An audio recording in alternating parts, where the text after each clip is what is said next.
২,৫০০ ধানের শীষ প্রতীকের প্রার্থী নজরুল ইসলাম আজাদ বিভিন্ন ওয়ার্ড ও পাড়া মহল্লায় তিনি সাধারণ মানুষের সঙ্গে সরাসরি মত বিনিময় করেন। এ সময় তিনি বিএনপির চেয়ারম্যান তারেক রহমানের সালাম ও বার্তা ভোটারদের কাছে পৌঁছে দেন এবং আগামী ১২ই ফেব্রুয়ারি অনুষ্ঠিতব্য নির্বাচনে ধানের শীষেই প্রতীকে ভোট প্রার্থনা করেন। গণসংযোগকালে নজরুল ইসলাম আজাদ বিএনপির ঘোষিত বিভিন্ন জনবান্ধব কর্মসূচি ও প্রতিশ্রুতির কথা তুলে ধরেন। তিনি বলেন, বিএনপি ক্ষমতায় এলে নারীদের জন্য ফ্যামিলি কার্ড ও হেলথ কার্ড চালু করা হবে, কৃষকদের জন্য ফার্মার্স কার্ড প্রদান করা হবে, বেকার যুবকদের কর্মসংস্থানের ব্যবস্থা করা হবে। পাশাপাশি শিক্ষা ও স্বাস্থ্য খাতে যুগোপযোগী উন্নয়নের মাধ্যমে জনগণের জীবনমানে উন্নয়নের বাস্তবমুখী পদক্ষেপ নেওয়া হবে।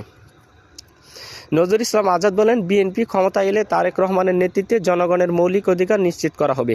দেশের হারানো গণতন্ত্র পুনরুদ্ধারে ধানের শীষের কোনো বিকল্প নেই। আগামী ১২ই ফেব্রুয়ারি ধানের শীষের মার্কায় ভোট দিয়ে বিএনপি বিজয়ী করুন। ইনশাল্লাহ ধানের শীষের বিজয়ের মধ্য দিয়ে দেশে গণতান্ত্রিক সরকার প্রতিষ্ঠিত হবে এবং আমাদের প্রিয় নেতা জননেতা তারেক রহমান প্রধানমন্ত্রী হবেন। গণসংযোগ ও প্রচারণায় স্থানীয় বিএনপি অঙ্গ সংগঠনের নেতাকর্মীদের পাশাপাশি সাধারণ মানুষের স্বতঃস্ফূর্ত অংশগ্রহণ লক্ষ্য করা যায়। এ সময় অনেক ভোটার ধানের শীষের প্রতীকের প্রতি সমর্থন জানিয়ে আসন্ন নির্বাচনে ভোট দেওয়ার আশ্বাস দেন।